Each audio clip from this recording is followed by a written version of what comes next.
So,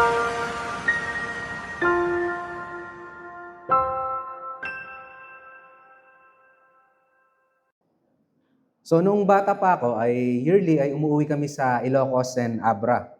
And sa tuwing umuwi kami ay siyempre may family reunion. So either may kasal, may binyag, o may libing, pwede rin na may fiesta and mga birthday. So sa mga handaan na iyon ay hindi mawawala yung mga pagkatay ng hayop. So I remember nung mga 6 or 7 years old pa lang ako, ay may dala-dala ng mga hayop yung tito ko, baboy, no? Nakitan pa ako sa baboy, ang cute ng baboy. Pero nung nakita ko na may isang lalaki na may hawak na matalim na kutsilyo, and then biglang nilaslas yung leeg, tapos pinatuloy yung dugo. So yung pagka-amaze ko dun sa baboy ay parang napalitan ng nginig. Sabi ko, 6, 7. Tapos first time ko makita ng pinapatay na hayop. And then napatanong ako sa nanay ko, Mama, bakit kailangan patayin yung hayop na yon? Kawawa naman, ang cute-cute pa naman ni Mr. Piggy.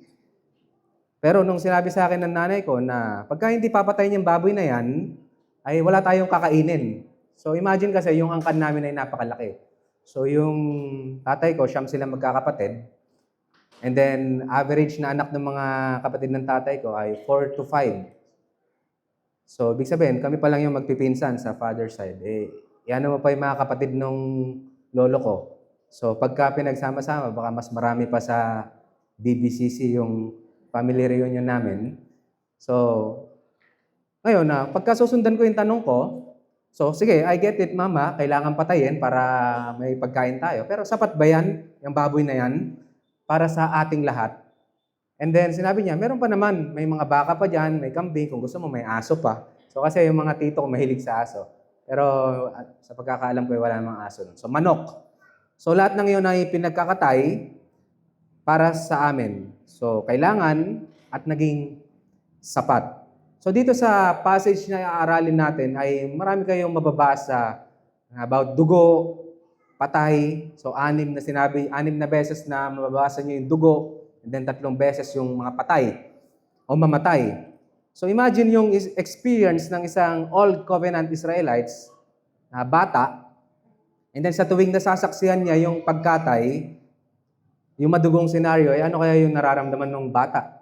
So syempre baka may pagkanginig din, kagaya ko. And dito sa passage na ipapangaral ko sa inyo, ay may 2 katanungan tayo na dapat sagutin. Una, bakit kailangang mamatay ng Panginoong Hesus o ni Kristo? Pangalawa ay, sapat ba yung kamatayan niya para sa ating mga kasalanan? So it is very crucial for us na masagot sa yung tanong na ito ngayong umaga dahil kung nalilito kayo kung bakit kailangang mamatay ng Panginoong Hesus, maybe you don't understand yung message ng Christianity. And kung hindi nyo alam kung ito ba ay sapat o hindi, ay pwedeng ito magbunga ng prideful confidence sa harap ng Diyos na hindi maganda. Or depression dahil alam mo na nagkulang ka. So, you have the reason to be depressed or in danger of be prideful once na hindi mo alam yung sagot sa tanong na ito or hindi mo pinagtitiwalaan. So, ngayon bago natin talakayin yung unang tanong na bakit kailangan mamatay ni Jesus, so magbabalik tanaw lang tayo mula sa chapter 8 na ako rin nung nangaral. So kung natatandaan ninyo, ay inintroduce tayo ng author ng Hebrews sa chapter 8 sa konsepto ng covenant, mediator, and priesthood. So yung 3 word na iyon ay closely related sa isa't isa. And it is crucial to tackle this dahil hindi natin maunawaan kung ano yung pinupunto ng author pagka hindi tayo malinaw sa terms ng mga ginamit niya. So yung covenant, to quick review, ay sinabi ko nung sa Hebrews 8 nung nangaral ako ay, a covenant is a solemn bond sovereignly administered between 2 or more persons with attendant blessings and cursings. So yun yung definition natin ng covenant na makikita natin ng concept sa Old Testament. And yung priest and mediator ay ito yung punong pari ang tagapamagitan ng unang tipan. Siya yung nag-aalay ng dugo sa harapan ng Diyos and nasa kanya nakasalalay kung mapapatawad o malilinis ceremonially yung kasalanan ng mga Israelita.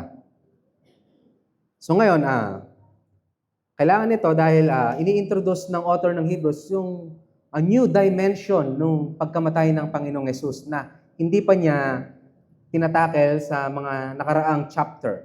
So bakit kailangang mamatay ni Kristo? Ang sagot ay makikita ninyo sa verses 15. Sinabi diyan na, "Therefore is the mediator of new covenant, so that those who are called may receive the promised eternal inheritance. Since a death has occurred that redeems them from the transgression committed under first covenant." So malinaw dito na ang sagot ay, kung hindi mamamatay ang Panginoong Hesus, wala tayong parte. Wala tayong parte sa kaharian ng Diyos at hindi natin makakasama ang Diyos. So, yun yung malinaw na pinupunto niya dito. So, sa paanong paraan niya pinaliwanag yung katotohanan ito? So, gumamit siya ng legal concept ng will and testament. So, mababasa nyo rin sa verses 16 to 17. So, ito yung sinabi niya, kapag may testamento, kailangan mapatunayang patay na ang gumawa niyon, sapagkat ang testamento ay walang bisa habang buhay pa ang gumawa. Magkakabisa lamang iyon kapag siya'y namatay na. So, totoo pa rin naman ito sa panahon natin. No? Kapag ang magulang mo ay maraming mana at ikaw yung anak, so basically, ikaw yung tagapagmana nun. Unless na lang kung mabigla ka na may anak pa pala sa labas yung tatay mo. So, the logic is clear. So, bago makuha ang iyong mana, dapat patay yung gumawa ng testamento. So hanggat buhay pa ay hindi pa iyon matatawag na sa iyo. So nakapangalan pa rin iyon sa tatay mo. So ang sinasabi ng author ng Hebrews, kung hindi mamamatay si Kristo, ay walang naghihintay sa atin mula sa Diyos. So hindi lang ito basta-basta mana na kunwari itong may lupain ng tatay mo na makakuha mo. Then pagka ikaw naman nung mamamatay, ikaw naman nung gagawa ng mana. Ang sinabi dito ay eternal inheritance. So, ibig sabihin, walang hanggang mana. So, let us consider first, sa biblical theological perspective, ano ba yung inheritance? So, babalik tayo mula Genesis 12, way back sa story ni Abraham. So, nung tinawag ng Diyos si Abraham, dito mo maririnig yung inheritance. So, umalis ka dyan sa lupain at meron akong lupaing ibibigay sa iyo, lupang pangako. At itong lupain na ito ay mapapasayo at sa mga lahi mo. So, sa salin lahi mo. And fast forward sa Genesis 14, makikita natin doon na si Joshua ay binibigay na sa mga tribo ng Israel yung para sa kanila na mana, yung promised land. And then kung mababasa ninyo sa Deuteronomy 10:9, walang lupang pinangako para sa mga Levita. Sinabi doon na yung inheritance nila ay ang Diyos mismo. So walang lupain pero ang Diyos yung inheritance nila. And then fast forward sa Psalm 16:5 na hindi Levita yung nagsulat, kundi si David. Ang sinabi ni David sa kanyang awit ay, "The Lord is my portion. The Lord is my lot or my inheritance." So parang inaangkin niya, kagaya ng mga Levita, na ang Lord yung inheritance niya. And then pagdating sa New Testament, especially kung babasahin ninyo sa Galatians 5:21 and 1 Corinthians 6:9 and 10, na yung mga tao na hindi kumikilala sa Diyos or gumagawa ng mga immorality, ay hindi magmamana ng kaharian ng Diyos. They will not inherit the kingdom of God. And isa sa mga magandang definition ng kingdom of God, so kung i-relate natin yung concept ng land, and yung presence of God, ay ito, no? Kingdom of God, ito, in definition, no? People in God's land, o God's people in God's land under God's rule. So, nandun yung land, nandun yung people, nandun yung Diyos. So, ano yung sinasabi sa atin ng author ng Hebrews, kung maunawaan natin ito, no? So, and I believe ay naunawaan din ito ng mga unang Israelita, mga naunang Israelita na pagka meron silang lupain na maayos, na binigay ng Diyos, ay sinisignify yon na okay yung relationship nila sa Diyos dahil nandun ng Diyos kasama nila. Pero pagka broken ng fellowship dahil sa kasalanan, ay yung lupa ay binabawi sa kanila, na-exile sila, at yung presensya ng Diyos ay umaalis. So, signifying ng broken relationship. And ang covenant formula na sinasabi sa Bible ay, I will be your God, and you shall be my people. Kasi may covenant dyan, no? Sa passage natin. And kung magpa-fast forward tayo konti sa Hebrews 11, so makikita natin doon na naunawaan nung mga naunang mananampalataya, mga Old Covenant saints, na hindi yung lupa na dito sa mundong ito, yung pinaka-inheritance nila. So may lupain na naghihintay sa kanila. Let me read to you yung sa Hebrews 11:13 na 16. These all died in faith, not having received the things promised, but having seen them and greeted them from afar, and having acknowledged that they were strangers and exiles on earth.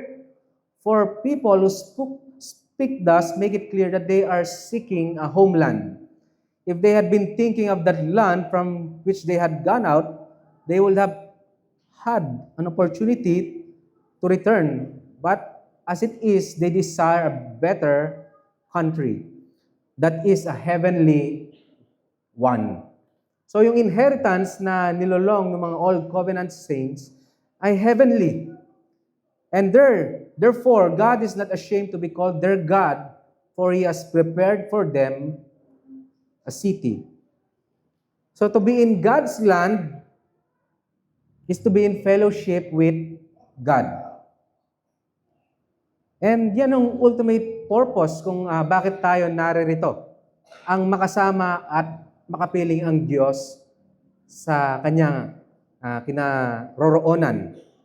So ito yung sinabi ni Peter sa 1 Peter 3:18 na for Christ also hath once suffered for sins, the just for the unjust, that He might bring us to God.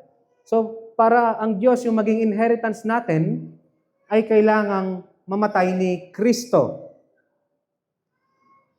And isa sa na-amaze ako dito as I read yung passage, ay whether Old Covenant believer or New Covenant believer ay makakabahagi sa walang hanggang yaman na ito. So can you imagine that? No? There was no point in time na yung believers were not saved by grace. So yung mga Old Covenant believers ay naligtas sila dahil lang din sa biyaya ng Diyos sa kanila. So nakatingin sila doon sa promise na binigay sa kanila, yung eternal inheritance, no, by looking forward doon sa Messiah na darating, doon sa magbibigay ng pangako na iyon. And tayo na under New Covenant ay we look back doon sa Messiah na dumating na namatay para sa atin at darating, no? Habang hinihintay natin siya, we look back. So, ibig sabihin, yung cross, they're looking forward and we look back. So, yung cross, yung dahilan kung bakit maliligtas yung mga Old Covenant believers at tayo na mga nabubuhay ngayon. So, there is only one mediator between man and God. At totoo yan in both Testament. So si Kristo lang yung tanging tagapagligtas mula noon pa man. So kahit hindi pa nila nakikita si Kristo or hindi malinaw sa kanila, but they believe yung promise about doon sa Messiah na darating. So ngayon, pwedeng may magtanong sa inyo, bakit pa kailangang mamatay ni Kristo para mailapit tayo sa Diyos? So hindi ba pwedeng ibigay na lang niya yung sarili niya sa atin at ang kanyang kaharian, no? Para wala nang mahirapan pa. So bakit pa kailangang mamatay ni Kristo?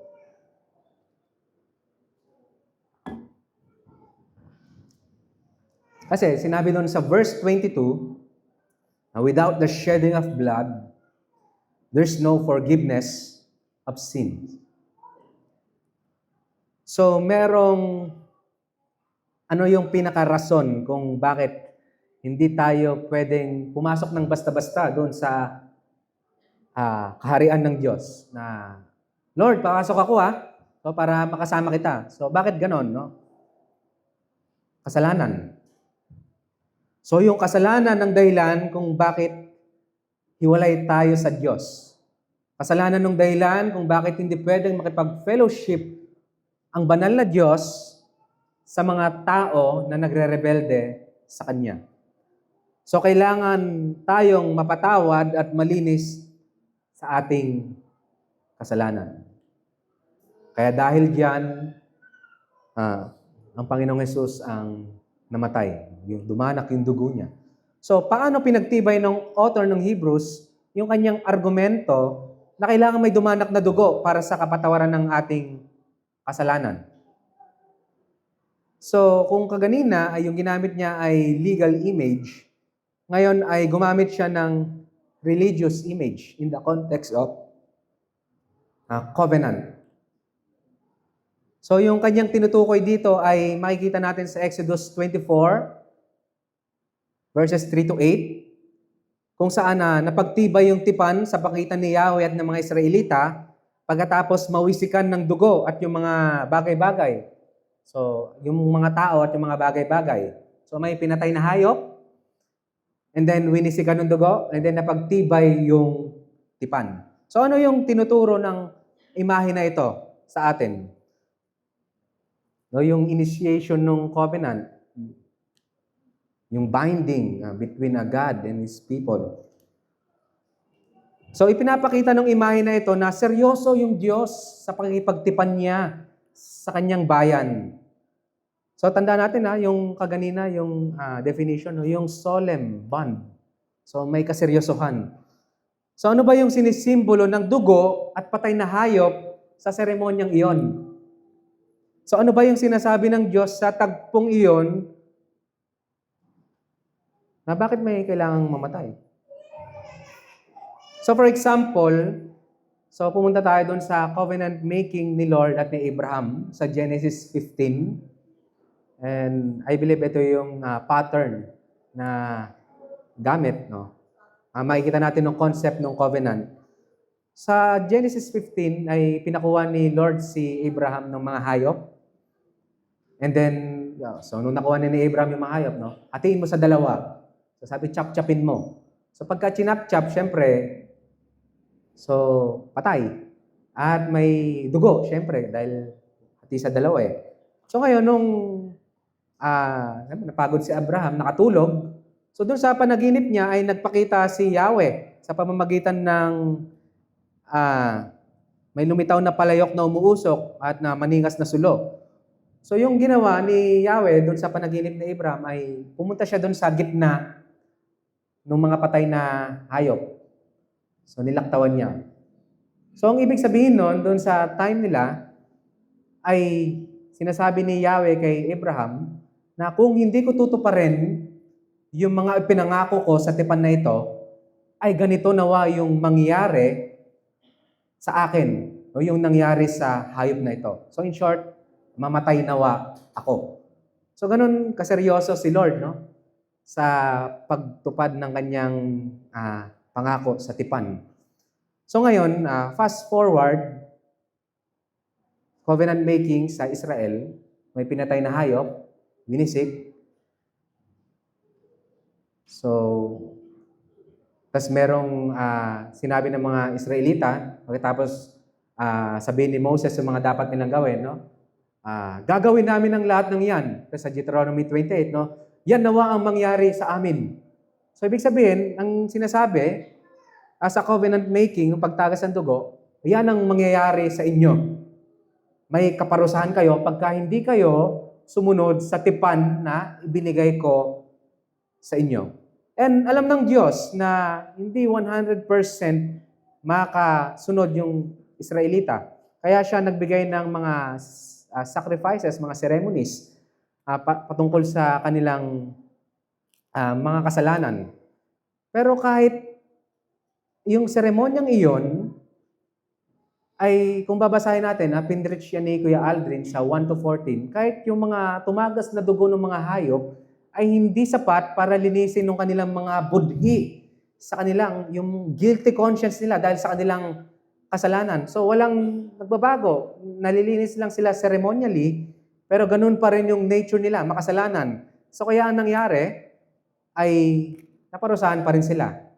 So kung babasahin ninyo yung Judges, yung 2 Kings, so paulit-ulit na sila ay pinaparusahan ng Diyos dahil dun sa so ibig sabihin na kasalanan ang pinapakita sa kanila sa mga Israelita ay yung principle na yung kasalanan nyo ay kailangang may kabayaran. So ang kabayaran ng kasalanan ay kamatayan. Pero dito, hindi sapat yung kamatayan ng mga hayop para sa inyong kasalanan. Dahil doon, so ano yung matututunan natin sa tagpong ito? Na mas namamangha tayo sa gospel kung mas nauunawaan natin ito at pinaniniwalaan natin ito in the context of covenant. Sino sa inyo yung familiar sa word na covenant? So dito, ito yung lente ng Hebrews as he preached yung gospel in the context of covenant. So yung lente kung saan nanggagaling yung author ay covenant. So yung sinasabi ng author ay, you are covenant breaker, we are covenant breakers. So ano yung nararapat sa mga tao na rebelde doon sa tipan ng Diyos? So we are covenant breaker dahil kabilang tayo sa lipi ni Adan na siya ang naunang naghimagsik laban sa Diyos dahil hindi niya tinupad yung pinag-uutos ng Diyos. So we are under the wrath of God. We are all covenant breakers. Sino sa inyo ang nakasunod 100% dun sa 10 Commandments? Wala ni isa sa atin. Nung tayo ay nagrebelde, lumayo lahat sa Diyos. So pero merong isang covenant keeper na nakatupad lahat ng pinag-uutos ng Diyos. Walang iba kundi si Kristo. So dahil siya yung covenant keeper, so nararapat lang na siya lang yung may kakayahan na magbayad ng kasalanan na hindi natin kayang pagbayaran. So siya yung umako nung covenant curses, lahat ng parusa na nakasaad doon sa tipan. No, yung mawalay ka sa Diyos, yung kamatayan, upang sa gayoy ay hindi na bumagsak at dumaloy sa atin yung kaparusahan. So yan ang sinasabi ng author ng Hebrews na without the shedding blood of Christ, we cannot be forgiven from our sin. So, pinaniniwalaan at pinagtitiwalaan mo ba ito? Or there's sa puso mo na, hindi, kaya kong pagbayaran lahat ng yan. So, pero hindi. So, kung kaya nating pagbayaran, sana hindi na bumaba ang Panginoong Yesus para mamatay sa ating mga kasalanan.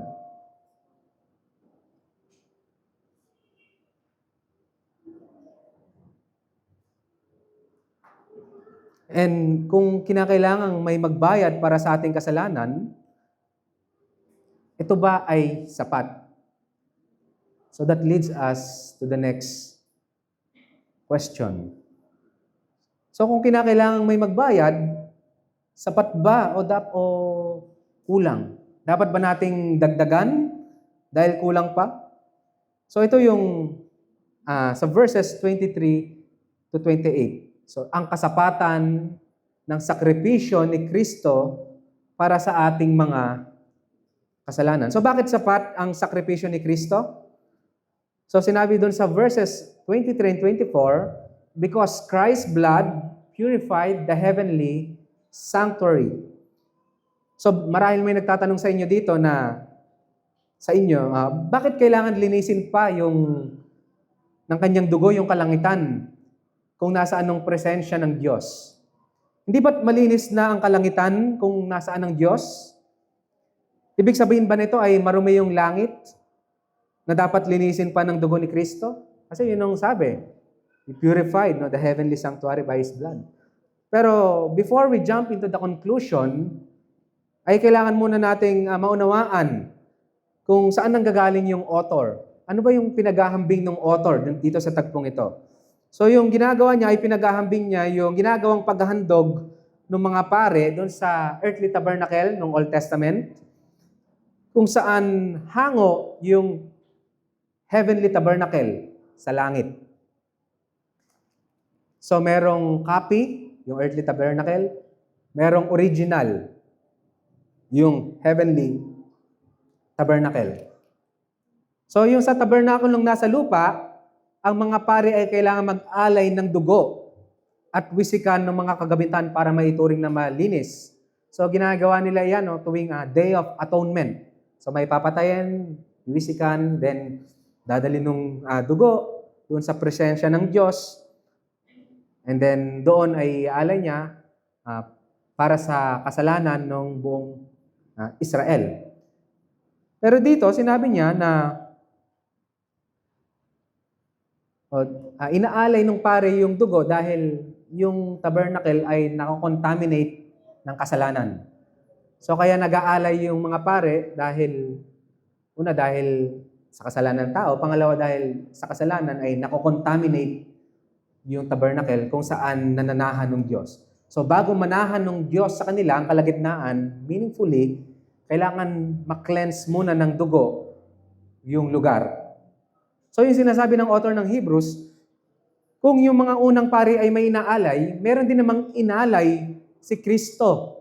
Hindi dugo ng mga toro o mga dumalagang kambing or tupa, kundi yung sarili niyang dugo, yung inalay niya para linisin yung lugar kung saan mananahan ng Diyos kasama ng kanyang bayan. So kung dahil sa dugong ito ay pinatawad ang ating kasalanan, so ito yung dugo ni Kristo, yung magsisilbing kumpiyansa natin kung bakit tayo makakapasok sa langit. Take note, sa Old Covenant, walang basta-basta makapasok hanggat walang pinapatay at nalilinis ng dugo yung tabernakulo. So sabi ni William Hendrickson sa kanyang commentary sa Hebrews, ay heaven became a sanctuary for God's people only when the blood of Christ was shed for them. Christ's blood then became the basis for their entrance in heaven. Without Christ's blood, God does not open heaven for us and does not accept our living sacrifice. We stand condemned before God in our sins, and heaven remains close to us. However, the blood of Christ has made heaven into a sanctuary for us, so that we may live there. And at the same time, it remains God's dwelling place. The blood of Christ provides remission of our sin, but also sanctifies our presence in heaven. So I don't want to overstretch yung comparison ng author na kung bakit marumi ba yung presensya ng Diyos. But the point is well taken. Yung dugo ni Kristo, yung magiging basihan natin kung bakit tayo makakapasok sa langit. That's the basis of our confidence.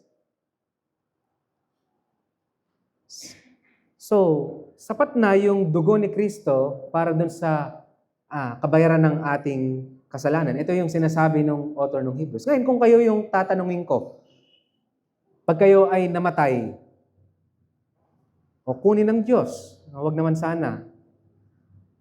Pero kung sa muli niyang pagbabalik, ano yung magiging basihan mo ng assurance and confidence? Ano yung, di ba meron sa mga movie, si San Pedro, tapos may mga namatay, nakapila. So kung tanungin ka ni San Pedro, so kung gano'n, tingnan natin mga fictional, bakit ka makakapasok dito? So kung ang sasabihin mo ay, makakapasok ako sa langit kasi mabuti akong tao, then I'm sorry to tell you na hindi ka pagbubuksan ng Diyos ng pintuan sa langit. And kung tatanungin kayo, bakit ka makapasok sa langit? Pwedeng sabihin mo na, masipag kasi akong mag-pray. Masipag ako sa mga spiritual discipline. Masipag akong umattend ng church. Well, I'm sorry to tell you, pero hindi yan ang magiging basis mo kung bakit ka makakapasok ng langit. So, hindi sa kung anumang magagawa natin kung bakit tayo makapasok ng langit. So, I'm not saying na wag na kayong mag-pray or magbasa ng Bible o umattend ng church. What I'm trying to say is, nasaan ang kumpiyansa mo? Kung haharap ka na sa Diyos pagdating ng araw. So, ibibida mo ba yung ginawa mo? Or pinagtitiwalaan mo yung ginawa ni Kristo para sa'yo? So, ang pinakakumpiyansa ng isang Kristiyano pagdating ng araw, and I hope and I pray na ganito, yung maging kumpiyansa ng bawat isa. Si Kristo ay namatay para sa akin. At ang kanyang dugo ay tumagas sa krus ng Kalbaryo para sa akin. Kaya ako maliligtas. That's the objective assurance and confidence na kailangan natin pagka humarap tayo sa Diyos. And there are no better way, no alternatives, no other solution. Iisa lang. Kaya kung hindi pa yan yung basis ng confidence mo, then I pray and hinihikayat kita na magtiwala ka doon sa dugo ni Kristo na nabubo sa krus ng Kalbaryo para sa iyong mga kasalanan.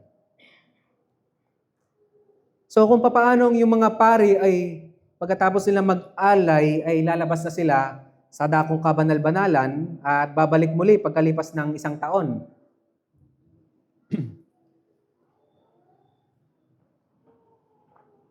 So si Kristo naman, pagkatapos niya mag-alay, ay nanatili siya doon sa langit o nasa harapan na siya ng Ama at ngayon ay namamagitan para sa atin.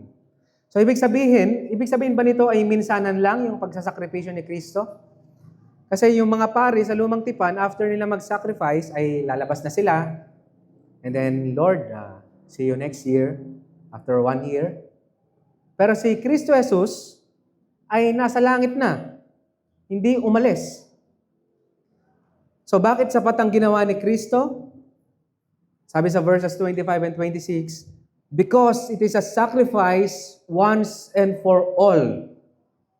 So sino sa inyo dito ang may subscription sa Netflix, sa NBA League Pass? So finals pa naman ngayon. Or health card? Si Pastor siguro. So, anong nararamdaman mo kung malapit nang ma-expired yung subscription mo, lalo sa health card? So, siguro may feeling of anxiety, lalo kung kailangan na kailangan mo yun eh. So, saan ka naman nahanap ng pera para makapag-subscribe ulit? So, lalo kung di mo pa napagandaan. And paano kung mahal yung mga treatment at kailangan mo yung health card para naman maibsan kahit paano yung financial burden dun sa gamutan mo. So maraming tumatakbo sa isip ng taong yon siguro. Lalo kung kailangan niya yung health card. Lalo kung 1 taon lang yung validity. So paano kaya yung kung merong health card na lifetime subscription? or tawag dito ay gold plan, or diamond plan, or whatever. So sa tingin nyo, magkano yung presyo kaya nun? Yung health card na yun? Siguro, 100,000, million. Pero I assure you na mahal. Mahal. So now imagine yung anxiety ng mga Israelita taon-taon. Paano kung hindi tanggapin yung handog ng pare? Kasi let's imagine na yung sakripisyo ng pare ay merong validity for 1 year. And then babalik na naman. So imagine yung anxiety nila. Paano kung yung pare ay nakalimutan niyang maglinis? Paano kung nakaligtaan niya yung iaalay niya ay may karumihan? Paano tayo? So maraming tumatakbo siguro sa isip ng mga Israelita. And imagine yung longing nila sa handog na sana hindi na lang paulit-ulit yung handog na ginagawa natin. Medyo nakakapagod na rin eh. Mag-groom ka ng mga hayop, pagka nasugatan, pagka narumihan, no? So hahanap ka. So imagine yung longing nila doon sa handog. Na meron bang handog na Father Moses? Meron bang handog or Father Aaron na isahan lang no, para hindi na paulit-ulit? So imagine yung curious na Israelite na longing din na hindi na taon-taon. No, na malilinis yung pangkahalatan na nating problema sa harapan ng Diyos. Nung sa ganun ay hindi na wala nang problema doon sa relationship natin sa Diyos. Malayo na tayong lumapit sa Kanya nang wala nang ganitong threat na baka mamatay tayo pagka hindi tayo pumunta ng karapat-dapat sa harap ng Diyos. So, ang sagot ng author ng Hebrews, merong sakripisyo na pagka sinakripisyo mo ay isahan na at tapos na ang lahat ng problema. Yung sakripisyo ni Kristo. So, yung author ng Hebrews, so kung babasahin nyo sa ESV, makikita nyo yung contrast eh. Yung repeatedly and yung once and for all or sa MBB ay minsanang sakripisyo, hindi taon-taon. So ano yung tinuturo ng sakripisyo ni Kristo na minsan lang at hindi na kailangang ulitin? So una, kaya ito minsanan lang, dahil yung sakripisyo ni Kristo ay yung dugo. Yung dugo niya, yung sarili niyang inalay. Yung sarili niyang dugo. No? Sabi dun sa verse 14, kasi yung dugong iyon ay nakapaglilinis ng konsensya. No? Yung inward cleansing. No? Hindi lang outward, no? Yung ceremonial thing. Pangalawa, ang sakripisyong ito ay sapat para tubusin tayo sa lahat ng ating pagkakasala at magkaroon ng buhay na walang hanggan. Verses 12 and 15. So dahil yung namatay ay hindi basta-basta tao, hindi rin hayop, toro o dumalagang guya o kambing, yung namatay sa krus ay walang iba kundi ang Kristo. Pag sinabing Kristo, yung pinangakong Messiah, the ultimate prophet, priest, and king, the Son of God. So kaya, sapat-sapat yung pinangbayad dahil ito ay dugo ng Kristo. So ano pa yung tinuturo sa atin ng isang pagsasakripisyo? Na hindi na dapat natin pang dagdagan kung ano yung ginawa niya.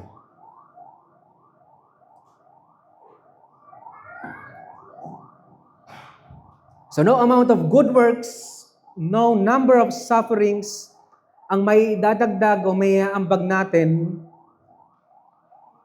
para tayo ay maligtas. So hindi ito yung formula na faith plus good works or the suffering of Christ plus my suffering equals salvation. So kung yan yung formula mo, yan yung recipe mo, and then I assure you, that's the recipe for destruction. So mag-iiwas kayo sa mga plus. Hindi lahat ng plus ay maganda. And that's why we are against Roman Catholics. So sinasabi nila na hindi sapat yung ginawa ni Kristo. Kailangan may ambag ka doon sa sakripisyo niya. Kaya yung ilan sa kanila tuwing Semana Santa ay nagpapapako sa krus. Pinaparusahan ng sarili. Kaya yung ilan sa kanila ay nagsisimba, active sa simbahan, nagbibigay para sa simbahan, masipag na gawin lahat yung mga sakramento ng Romano Katoliko. Binyag, kumpil. So prayers for the dead. So dahil sa pag-aakala nila na sa paggawa nila ng mga ganong practice ay magkakaroon sila ng ligtas points sa langit. Pero hindi nila alam na dinadagdagan lang nila yung kanilang kasalanan. So imagine, no, na akala mo na babawasan, lalo pa palang nadadagdagan yung pagkakautang mo.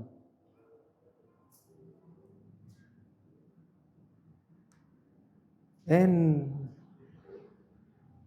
just like Roman Catholics, no, we are also prone to that kind of temptation. Sa pag-aakala natin na sa kasigasigan natin, sa pagsasakripisyo natin para kay Kristo, ay nadadagdagan ng ligtas points natin.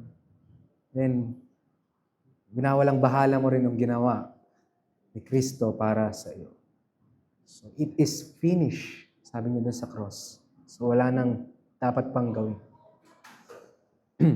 So, paano kung hindi sapat yung ginawa ni Kristo? So, sabi ng author, di sana paulit-ulit siyang mamatay mula pa nung likhain ng mundo. So, pero hindi yan nung nangyari. No, yung sakripisyo niya ay minsanan lang at sapat na. Now, paano pa tayo makakasigurado na sapat ang sakripisyo ni Kristo?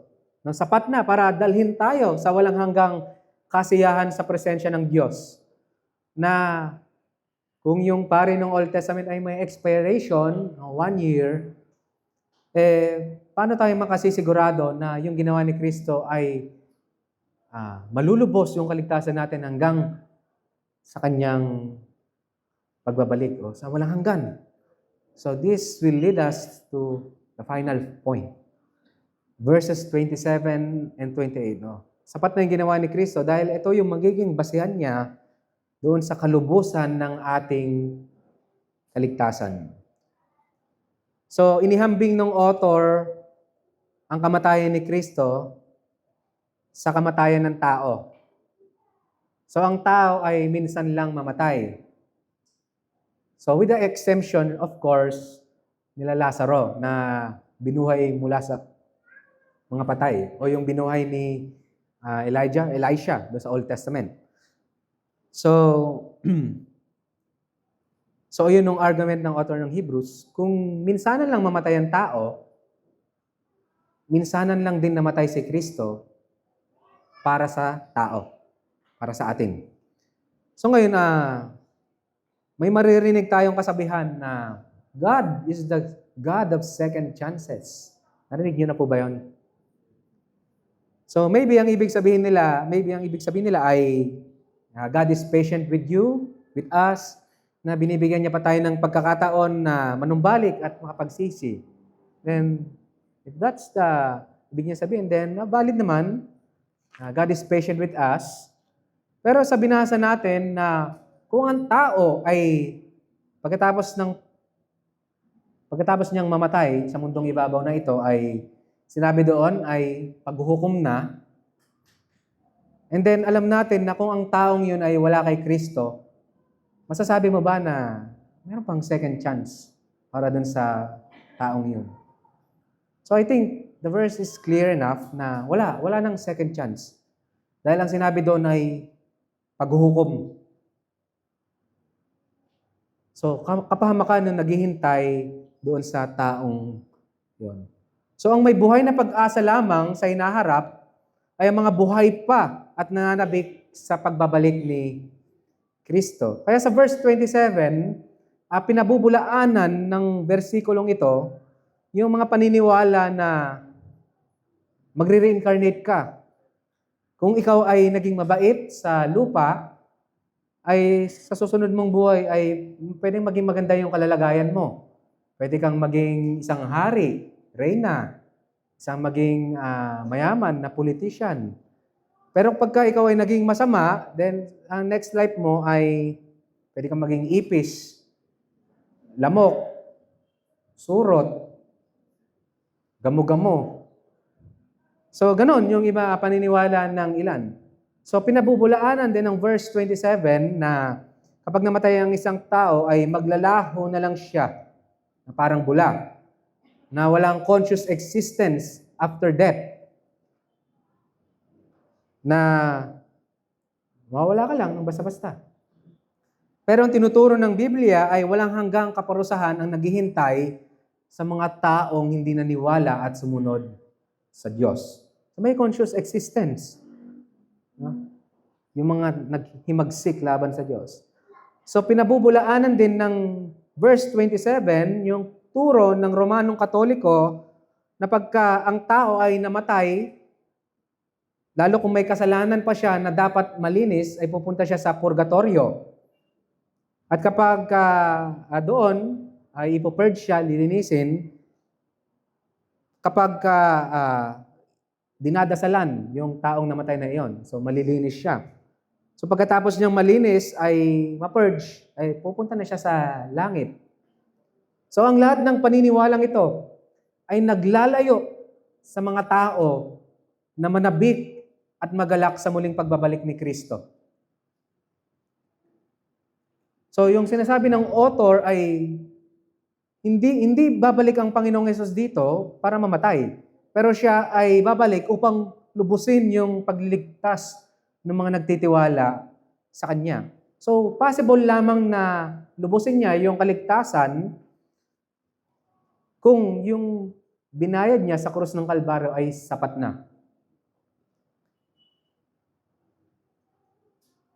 So, alam natin na yung kabayaran, sapat na yung kabayaran para sa ating mga kasalanan at may kumpiyansa tayo na iharap niya tayo sa Ama sa muli niyang pagbabalik. So, let me give a dialogue. Yung scenario, pagdating ng araw, just to visualize and encourage hope, perseverance, and assurance sa Christian life natin. So, si Kristo, bumalik, at nung kinuha na niya lahat na nagtitiwala sa Kanya, sasabihin ni Kristo, Ama, naririto na ang mga niligtas ko sa pamamagitan ng aking dugo. Masaya ko silang inihaharap sa inyo upang makapiling at makasama ko ng walang hanggan. At sasabihin ng Ama, magaling aking pinakamamahal na anak, labis kong kinalulugdan ang lahat ng iyong mga gawa. Lubos kong tinatanggap at kinalulugdan ang iyong sakripisyo sa krus para sa kanila. Halika't isama mo sila sa iyong kaharian at ipagdiwang ang iyong ginawa. Hayaan mo silang purihin tayo ng walang hanggang papuri. Halina't tayo ay magkasiyahan kasama ang lahat ng mga hinirang. And then what a beautiful picture pagdating ng araw na yon. So itong tagpubang ito, yung inaasahan mo sa hinaharap. So pinananabigan mo ba yung muling pagbabalik ni Kristo?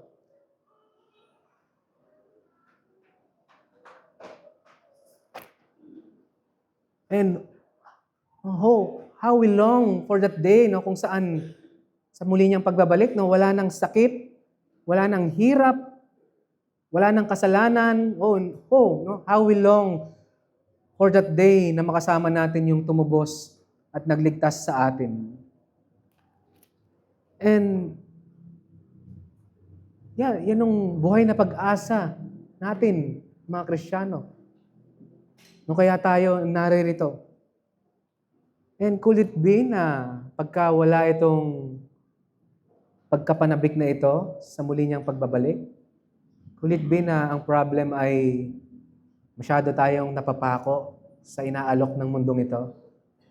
Could it be na yung problem ay masyado tayong nakatali sa buhay na ito?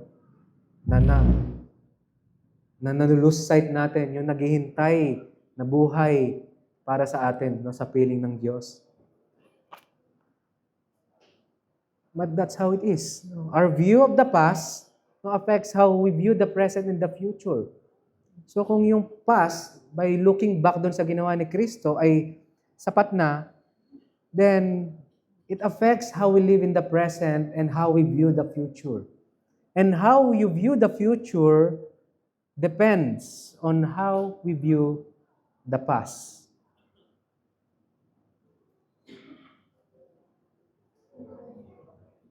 And ano yung mga implikasyon ng kahalagaan, no? Ng kahalagaan ng kasapatan ng pagkamatay ni Kristo para sa atin. So una, sa evangelism, so ipapahayag natin sa mga tao na ang pinaka-problema ng tao ay yung hiwalay na relasyon niya sa Diyos dahil sa kasalanan. So ipapahayag natin sa mga tao na hindi yung mabubuti niyang gawa yung makapagliligtas sa Kanya o yung anumang paghihirap na pahirap sa sarili niya yung dahilan para siya ay maliligtas. So ipapahayag natin yung kadahilanan kung bakit namatay si Kristo sa krus ng Kalbaryo. So hindi natin i-sugarcoat yung gospel na puro pag-ibig lang ng Diyos yung bukang bibig natin na hindi natin sinasabi yung pinaka-problema niya, yung kanyang kasalanan.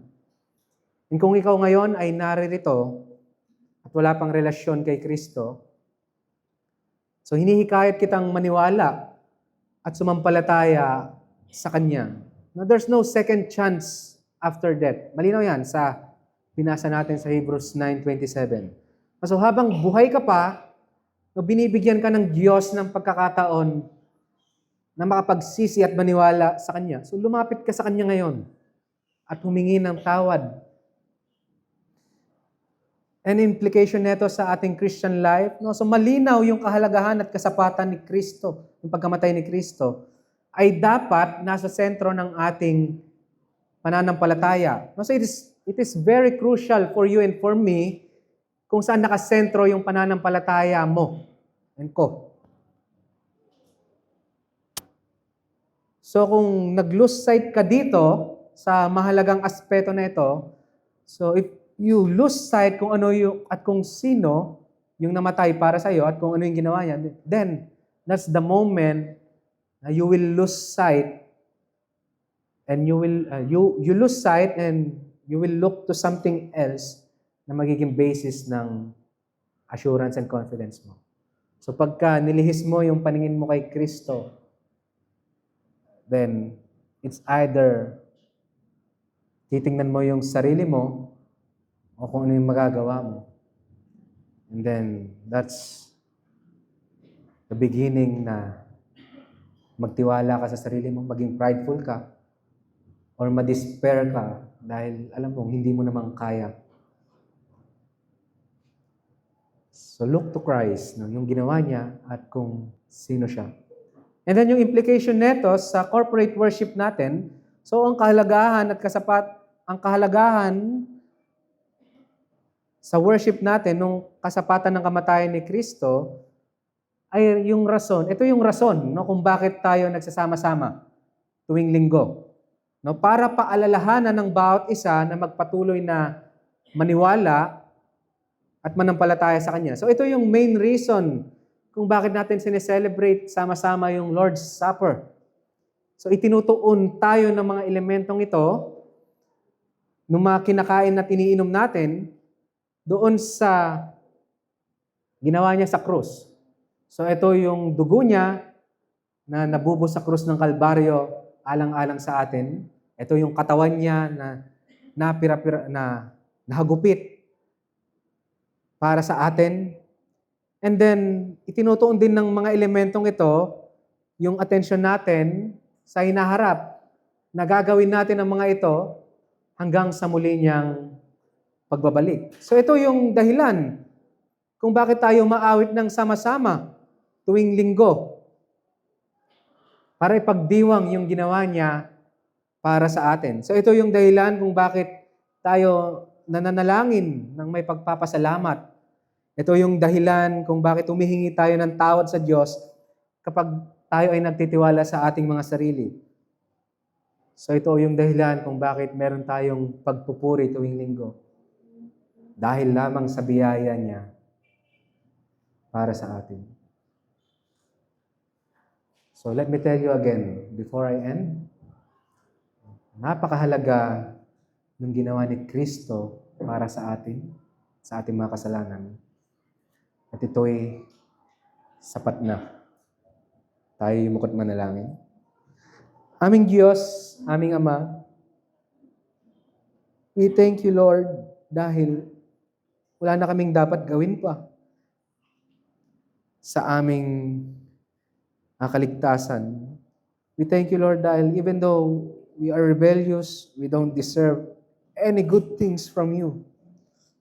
And yet you gave, Lord, yung pinakamabuting bagay na ibibigay niyo para sa aming mga makasalanan. And Lord, patuloy niyong ipaunawa sa amin yung ganda ng Ebanghelyo. There's no more heaven now to give, Lord, for our sins. It is finished. Kaya Lord, salamat po dahil sa ginawa niyong ito, meron kaming basis ng assurance, meron kaming katiyakan na pagkahaharap kami sa inyo, na may namatay para sa amin, sa aming mga kasalanan. At dahil doon ay makakasama namin kayo ng walang hanggan. Kaya salamat po, Diyos. Ito ang aming panalangin sa umagang ito. Sa ngalan niyo aming Panginoong Hesus. Amen.